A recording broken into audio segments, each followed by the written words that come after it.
안녕하세요. 김주갑의 경제부동산입니다. 구독, 좋아요 부탁드립니다. 집값 안정이 1순위다. 원희룡 내정자의 말에 집주인들이 난리가 났습니다. 그동안 대통령 인수위 때문에 집값이 반등하면서 무주택자들이 불안해하였는데 부동산의 안정화를 위해 속도 조절과 불필요한 인수위의 주장들이 묘가 될 위기에 처해 있습니다. 이제 부동산은 어떻게 흘러갈까요? 유료 상담은 010-399-8808 전화 주십시오. 원희룡 집값 뒤집어졌다. 집주인 거품 물고 난리. 지금 보면은 이제 아파트가 있죠. 폭락장 위기에서 여기 슈퍼맨과 원더우먼이 아이를 지키려고 노력을 하는데, 이게 집값이라는 게 많이 뛰면 또 많이 내려가고 그러면 다시 또 뛰고 우상향하는 그런 모습을 보입니다. 지금 이 큰 대세를 막을 수는 없을 것 같아요. 자, 먼저 원희룡 내정자, 자, 기대 반 우려 반, 집값 자극하지 않도록 신중하게 서민 중산층 주거 안정에 일타를 두겠대요. 먼저 집값 안정 한번 볼까요? 집값 자극하지 않도록 신중한다. 서민 주거 안정이 첫 번째다. 문정부 단편적 정책, 전체와 조화 균형. 그러니까 문정부가 너무나 단편적으로 정책을 하는 바람에 집값이 폭등했다. 그래서 전체적인 상황을 보고 조화와 균형을 이루겠다. 인수위 정책, 수정을 보완하겠다. 지금 인수위 때문에 집값 불길러졌잖아요. 속도 조절을 못하는 바람에. 다 한마디씩 내뱉는 거예요. 왜? 자기의 존재감을 과시하려고. 그래서 이거 수정 보완하고 공급 금융과도 연계시키겠다. 공급 대책, 금융.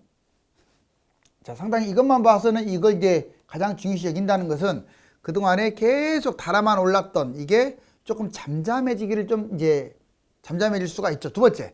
그러면 아직 구체적인 안은 안 나왔어요. 하지만 우선 말한 부분만 주요 정책, 공급 집중, 신도시 재건축 재개발 250만 호 이건 진행하겠다. 공급은 무조건 진행하게 되면요 집값 떨어지게 돼 있어요. 다만 서울은 재개발 재건축 이런 거밖에 없기 때문에 속도 조절을 해야 돼요. 용적률 완화가 지금 중요한 게 아닌 거예요. 자, 그다음에 청년 원가 30만, 신혼 역세권 반값 20만 호 이거 진행하겠다. 재건축 재개발 속도 조절하면서 집값 안정 후에 진행하겠다. 이게 포인트고요. 그런데 이 내정자도 문제점이 있습니다. 부동산 비전문가라는 거예요. 그렇게 부동산을 많이 아는 사람들이 그렇게 많은데 왜 비전문가를 내정했을까? 그런데 이게 또 역설적으로 이제 본인이 한 말도 있지만 큰 틀에서는 기대감을 가져올 수가 있어요. 아무래도 어떤 도지사라든가 이런 걸 하게 되면은 좀 전반적인 흐름을 볼 수 있거든요. 자, 아무리 못해도 저기 누구라고는 말 안 하겠지만 문재인 정부 때 그 몇 명의 국토부 장관 만 못하겠어요? 그 다음에 재건축 재개발 집값 안정의 진행. 이번엔 내정자의 문제점은 아까 말했듯이 큰 틀에서 비전문가고, 또 과거의 문제점 뭐 공공임대 좀 이거는 균형을 유지했으면 좋겠어요. 너무 공공임대를 좀 좋아하는 편 같은데, 대장동 비리 이거 너무 이거에만 또 집중하게 되면 이거 정치적인 문제가 밖에 더 되겠습니까? 이제는 그런 것보다는 크게 집값을 안정화시키는데, 다수당 민주당과의 대립하게 되면 안 돼요. 예전에 대립을 많이 했단 말이에요. 그래야 국회 설득을 해서 법령을 추진할 건 추진하며 집값을 안정화시킬 수 있겠죠.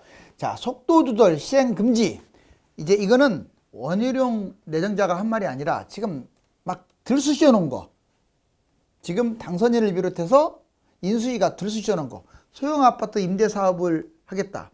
소형 주택은 주택수에서 제외하겠다. 이거는요 집값이 조금 많이 안정화된 다음에 부양책으로 쓸 문제죠.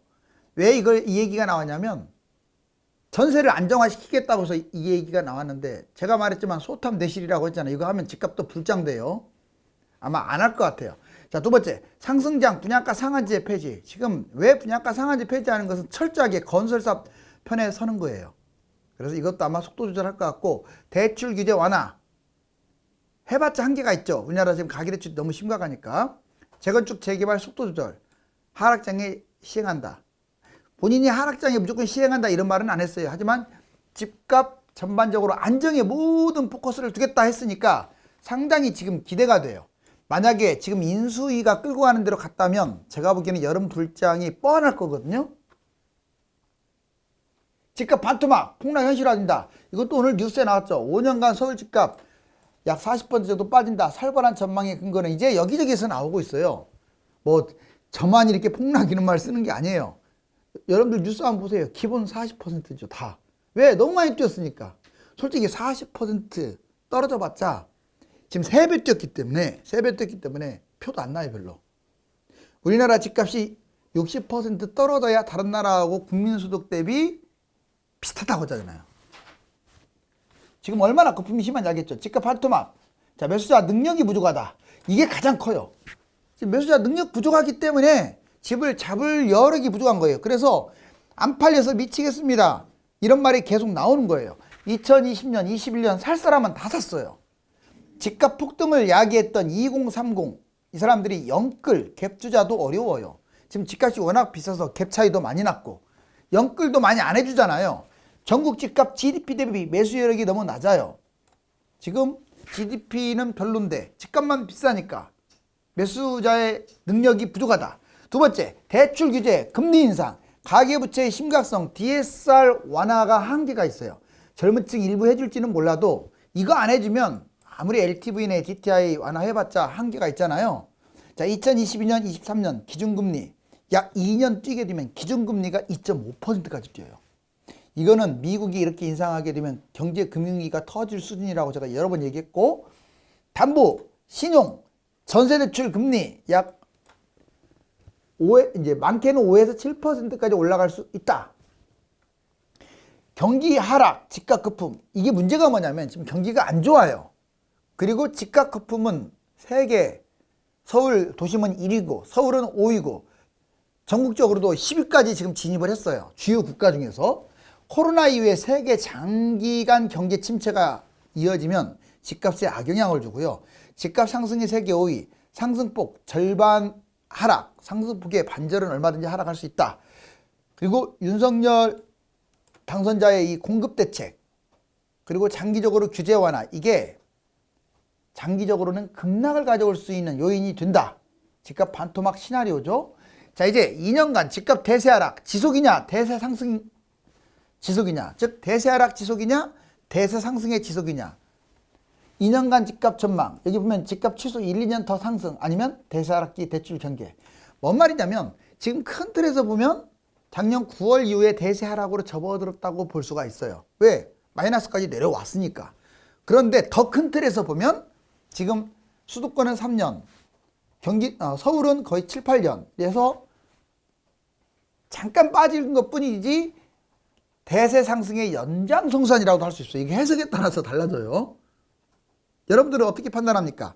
자, 지금부터 대세 상승이 또 한 번 여름을 향해서 치달을까요? 아니면 대세 하락으로 쭉 빠질까요? 제 생각은 대세 하락장으로 가는 건 맞는데 여름은 약간 변수가 있어요. 다만 긍정적인 것은 지금 원희룡, 자, 내정자가 이제 앞으로 긍정적인 정책을 펼 것으로 이제 기대가 돼요.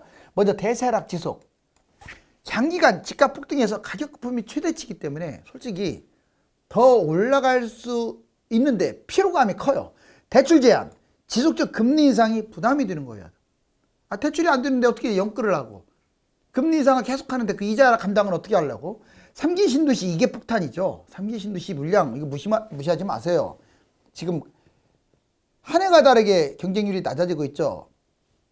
다주택 매물, 더군다나 다주택 매물 1년 동안 양도세 중과 유예되면요, 이거 터질 거예요. 그 다음에 새 정부 시장 자율 정책, 집값 안정에 모든 초점을 두겠다라고 했잖아요. 제 생각 최소한 2년에서 5년이라고 했는데 지금 전반적으로 봤을 때 전문가들 말은 최소 2년부터 최대 8년까지도 약 20에서 70% 하락한다. 70%는 뭐냐? 거품이 어마어마하게 뛴 곳들이죠. 특히 지방의 메인 지역들이 70% 빠질 수 있어요. 여기 보시면 이제 대세 상승의 지속이다 이렇게 하는 사람들은 무슨 얘기냐? 새 정부 규제 완화로 1, 2년간은 급등 정책이 들 수밖에 없다. 재건축 재개발을 안 하는데 서울을 어떻게 분양할 수가 있느냐, 이 주의죠. 제가 보기에는 3기 신도시만으로도 집값 폭락할 텐데 서울 안 서둘지 않아도. 자, 두 번째, 코로나발 해외 집값, 다른 나라도 지금 뛸 전망이 거의 다 지금까지도 뛰어왔고 우리나라보다는 덜 뛰었지만 지금 올해 내년 다 올라갈 전망이 더 커요. 폭등하는데 우리나라만 안 뛰겠느냐. 원유, 원자재, 물가, 자, 이런 것들과 집값은 연동하는데 아무리 집값이 많이 뛰었어도 얘들이 뛰는데 집값이라고 안 뛰겠느냐. 경제 위기가 안 왔는데 과거에 얼마나 폭락했는지 한번 봐봐라. 이 말도 좀 일리 있습니다. 경제 위기가 오지 않게 되면 집값이 생각보다는 좀 덜 떨어지는 경향이 있어요. 그렇지만 이거에 반론도 있습니다. 자, 서울이 과연 2013년이 꼭 경제 위기가 아니잖아요. 완전 난리 났었잖아요. 옛날 2007년이 아주 예전인데. 그리고 또 2017년부터 19년까지 그 경상도 쪽 난리 났었죠. 집값 반토막 나고. 그거는 경제위기 아무 관련 없는데 왜 이렇게 폭락을 했느냐. 즉 말씀드리지만 경제위기가 아니라도 사이클상으로도 집은 얼마든지 폭락할 수 있다. 자, 이제 부동산 호재 폭락장, 이거 아주 중요하니까 별표 한번 쳐볼게요. 여러분들, 폭락장에 거품이 꺼지면 대폭락이에요. 여러분들이 뭔가 크게 착각을 해요. 여기는 강남이니까 이제는 빠질 리가 없다. 왜? 이제는 사람들이 다 이제 모든 걸 다 알았다. 경험을 했기 때문에 빠질 리가 없다. 그런 게 어디 있어요. 자, 보자고. 그 얘기가 제일 많이 나온 게 호재. 자, 하락 때는 폭락하고 상승 때는 폭등하는 게 이 호재라는 놈이에요. 호재는 오히려 호재 때문에 상승장에 많이 뛰었을 거 아니야, 거품이. 이게 뜨면 망해버리는 거예요, 호재가. 호재가 좋은 게 아니에요. 근데 거꾸로 생각하더라고. 예를 들어 GTX가 여기 이제 뭐 3년 후에 들어오니까 그때는 얘 12억 간다. 지금 8억 가는데 말도 안 되는 그런 소리나 해대고 있어요. 야, 생각해보세요. 서울이 폭락하고 있는데 사이클이 중요한 거예요. GTX가 중요한 게 아니라. 걔는 오히려 다른 것보다 지금 비쌀 거 아니에요. 집값 하락하면 망하는 거예요. 예를 들어서 예전에 신분당선 개통했을 때 집값 상당히 누구 말 맞다나 똥값이었어요. 왜? 아니 신분당선이 이게 개통되면 많이 올라가야지. 서울이 아직도 안 뛰다 보니까 걔들이 안 뛰는 거예요. 그러면 GTX라고 해서 뛰겠어요? 오히려 폭락한 상태에서 머물고 있죠. 자, 정리해보면 서울 보세요. 자, 같은 12억짜리를 보자고. 12억. 서울하고 개발이란 말은 재건축, 재개발 말이에요. 리모델링 이딴 것들. GTX. 자, 좋습니다. 22년에 10억짜리가 입지 때문에 많이 올랐어. 다른 곳보다. 자, 그런데 서울이 그러잖아. 많이 뛰었잖아요. 그런데 2026년 반토막 하게 되면 6억으로 떨어집니다. 왜? 너무 많이 올라서 많이 떨어지는 거예요. 이거 12억짜리요. 4억짜리가 뛴 거예요. 지금 4억짜리가. 자, 입지 우위. 이것 때문에 거품이 더 생겨요. 그런데 이제 이번에 개발 한번 보자고요. 재개발, 재건축. 개발 폭등으로 인해서 재건축, 재개발은 12억으로 다른 것들은 10억밖에 안 뛰었을 때 더 뛰었어요. 그러니까 얘 반토막 되는 거야. 개발이 완료됐는데도, 재건축, 재개발이 지금 진행 중인데도 거품으로 폭락하죠. 마지막으로 GTX 이미 확정됐어요. 자, 12억입니다. 지금 현재 12억이야. 다 12억이네요. 얘도 역시 반토막을 피할 수 없어요. 왜? GTX가 지금 완공됐어도 아니 지금 강남이 폭락하고 강남부터 쭉 시세가 형성되는데 얘가 뭐 GTX 하나 때문에 뛰겠어요? 더 떨어지지? 그래서 더 많이 떨어진다고요. 하고자 하는 말은 이러한 호재는 세 가지 호재는 하락장이 더 떨어진다. 그런데 또 재밌는 게 있어. 자, 올라갑니다. 또. 자, 32년을 꼭지로 본다면 6억이 12억 6억으로 빠졌다가 18억 많이 뛰네요. 서울은 많이 뛸 것 같아요. 왜? 입지가 반영되고 다시 또 가격 폭등하니까. 다만 재개발, 재건축, GTX는 얘들보다 서울보다 덜 뛰어요. 자, 14억 이런 식으로 좀 신고가는 찍지만 생각보다 지금보다 많이 안 갈 수도 있어요. 왜? 여러분들 지도 한번 펴봐요. 넘치는 게 2기, 3기 신도시인데 GTX는 거의 다 뭐 서울 몇 군데 빼고 다 경기도 아닙니까? 결론적으로 지금 여기서 중요한 건 이거 지금 노란 표시. 왜? 얘가 많이 이렇게 빠진다가 중요한 거예요. 얘가 다 이렇게 가는 게 아니라 도중에 이 거품 때문에 푹 꺼졌다 많이 뛴다 이거죠. 자, 이제 다음 한번 볼까요? 이제 부동산 투기 활성화 지금이라도 중단해야 한다. 인수위가 이거 지금 큰 잘못을 하고 있어요. 인수위의 노골적인 다주택 행보. 다행히 지금 원희룡은 이걸 처음부터 원상복귀 시키겠다라고 이제 그런 형태로 말을 했는데 보자고. 부동산 투기 활성화가 다주택 살판 나는 세상이에요. 다주택 세금 감면, 양도세 외 투기도 감세. 25평 이내 소형 아파트 임대주택 사업까지 부활하고 빌라 다세대 오피주택 수 제외한다. 이게 확정된 게 아니라 이런 언론 플레이를 했다 이거예요. 두 번째, 강남권 살판 나네요. 재건축 규제 완화, 안전진단, 제초안 다 완화. 강남 3구 서울 1기 신도시 수도권이 수혜받는데 지금 뛰는 곳들 부자 동네만 뛰지 않아요? 자, 대통령 집무실도 용산으로 이전해가지고 지금 급등하고 있잖아요. 그게 호재냐 악재냐 그런데 제가 다시 말할게요. 대통령 집무실 이전은 대호재입니다. 알았어요? 장기적으로 대호재예요. 원래 그래서 지금 이전하는 게 타이밍상 좋지 않아요. 자, 건설사 살판남. 신났죠. 왜? 분양가 상한제 폐지하고 대출 규제도 완화한다고 하지. 그리고 역세권 완화, 교통 뭐 이렇게 GTX 막 발표하고 추가하고. 이거 보면은 집값이, 이거는 시장 자율의 문제가 아니야. 집값을 폭등시키기 위한, 부자들을 위한 정책이었어. 다행인 건 이게 지금 인수위가 이런 식으로 지금 주장을 했는데, 이제 이번에 조금 판이 많이 바뀐다고 하니 한번 기대를 해볼게요. 매수자가 줄어서 집값은 크게 떨어진다. 결론적으로 당신이 하고자 하는 말이 뭐냐? 집값 떨어진다고요. 다만 올해 폭락한다는 얘기는 아니에요. 올해는 좀 기대감이 이제 다시 생겼어요.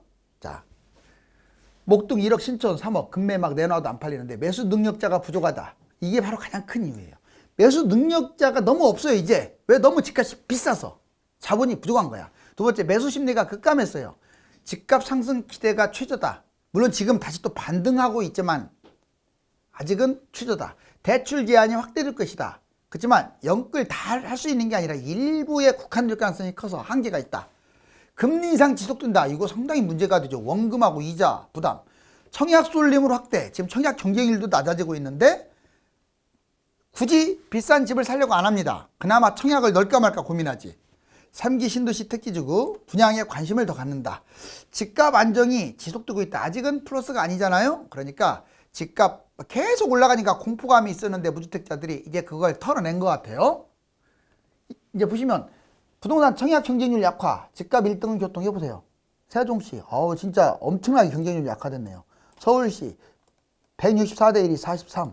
부산은 약간 올라갔고, 경기도 떨어졌고, 대전 떨어졌고, 인천 떨어졌고, 전라북도 떨어졌고, 대부분이 지금 경쟁률이 다 낮아지고 있죠. 그리고 여러분들 가장 중요한 게 뭔 줄 아세요? 앞으로 집을 선택할 때는 학군이 아니에요. 학군 시대는 이제 끝났어요. 제가 끝났다고 단언하잖아요. 1등이 교통입니다. 이건 두말하면 잔소리예요. 또는 교통과 직주근접이라고 들어봤죠. 직장과의 거리. 물론 이 직장과의 거리도 반절이 교통이야. 왜? 직장 다니려면 교통을 타고 가야 하잖아요. 그래서 나중에 GTX가 또는 서울의 인접지역이 두각이 되는 거고, 이 두 가지가 가장 키포인트예요. 기타 뭐 생활편의, 자연환경, 개발투자, 학군, 지역적. 학군은 여기밖에 안 들어가잖아요. 그래서 여러분들이 앞으로 집을 선택할 때는 교통하고 직장을 봐라. 자, 이제 미분양 급증. 지금 현재 상황은 이래요. 누가 뭐래도 미분양이 이렇게 늘어나고 있어요. 예전에 제가 한번 했지만 2014년 3월달 보니까 서울에 이렇게 기라성 같은 곳들이 미분양이었어요. 마포 현석, 레미안, 뭐 마포 웨스트림부터 시작을 해서 DMC, 가재울 사고역 얼마나 많이 뛰었나요? 지금 뭐 레미안, 강동, 페리스, 아무튼 말할 것 없이 어마어마하게 지금 얘들이 미분양 났는데 지금 폭등했죠. 세대수도 그렇게 적지 않아요. 자, 그 다음에 경기도도 보면은 수원, 망포, 일산, 백성, 성남, 위례도, 그 다음에 하남, 미사, 이런 데가, 송도 이런 데가, 뭐 부산, 명지 이런 데가 미분양 넘쳐났죠. 다음에도 미분양 날 거예요. 어디가? 3기 신도시 교산이라고 미분양 안 날 것 같습니까? 이제 보세요. 2, 3년 지나서 집값 내려가면 그냥 막 터져요. 전세자금 대출이 집값 폭등의 원인, 이거 못하게 합니다. 저는 전세자금 대출 꼭 필요한 사람만 잘 선별하고, 여기 보시면 전세자금 대출이 집값 폭등의 원인이에요. 원인. 전세자금 대출을 받아갖고 이제 본인이 돈이 좀 있어. 이걸로 갭 투자해놓고 전세자금 대출을 받는 거야. 물론 요즘은 그게 조금 이제 제한이 약간 있긴 한데, 어찌됐거나 KB금융 전세자금 대출 증가가 집값 올렸다고 아예 노골적으로 KB금융이 말하고 있잖아요. 전세자금 대출이 만국의 집값 폭등의 원흉입니다.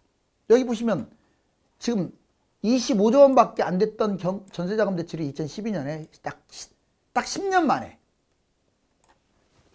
180조로 늘어났어요. 자, 11조가 180조. 오우. 거의 뭐 10배도 더 뛰었고 15배 뛰었네. 15배.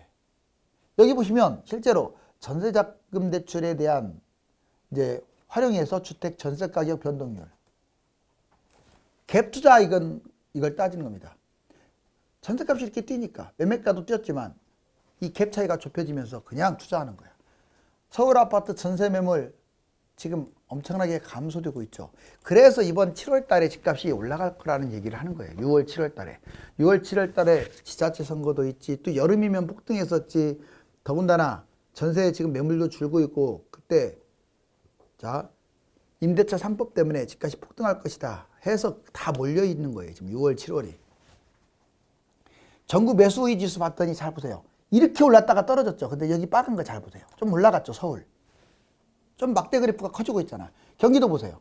자, 이렇게 떨어졌다가 마이너스로 완전 전됐다가 약간 플러스 되고 있죠. 막대 그래프. 자, 이번에 인천입니다. 역시 똑같이 떨어졌다가 마이너스까지 갔다가 자, 역시 약간씩 커지고 있죠. 원이. 이번에 세종 보세요. 엄청나게 떨어졌네. 여기서부터 이렇게 빠졌네요. 그러다가 막대 그래프 보니까 좀 줄고 있지 않아요? 자, 그 다음에 지방 보세요. 부산광역시.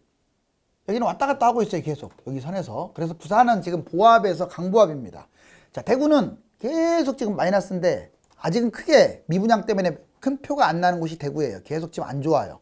자, 이제 대전광역시는 여기 보세요. 마이너스로 여기서부터 이렇게 빠지다가 확 없어져 버렸죠. 보합 저까지 왔어요. 광주 보실래요? 광주도 여기서 왔다 갔다 하고 있어요. 지금.